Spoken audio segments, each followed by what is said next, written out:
So your iPhone will not charge. Now there is a couple of things that we can do in order to try and fix this. So the number one and the most obvious one is to make sure that your charger port is fully cleaned out.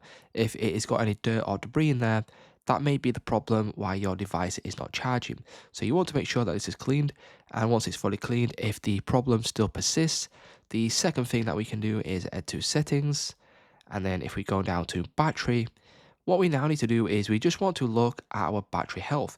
As you can see, my battery health is normal. So if your battery health is normal, that should allow you to charge as normal. So if we go back and go over to charging here, what you'll now notice is you'll notice a optimized battery charging toggle, and you want to toggle on this option. So once you toggle on this option, that will then allow your battery to charge optimally for your device.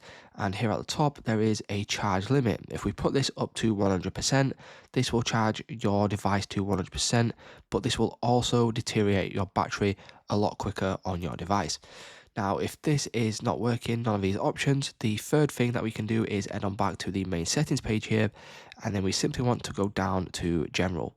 Once we go to general, you want to select software update, and you want to make sure that you have not got any updates available. If there is an update available, you want to make sure that you are on the latest update, because if you are not, this may be the problem you're having on why your device is not charging. So make sure that you are on the latest update, and then you can then start to recharge. Now, if this doesn't work as well, the last thing that we can do is we can do a force reboot or a force restart of our device. So to do this, we need to locate the volume up, the volume down, and also the lock button. And you want to quick release both of these options and then hold down the power button. So it would look something like this, right? Volume up, volume down, lock button. And then you want to hold this down until you see the Apple logo. Once you see the Apple logo, you will then know that you have done that correctly, and then your device will then restart, and then your problem should be fixed.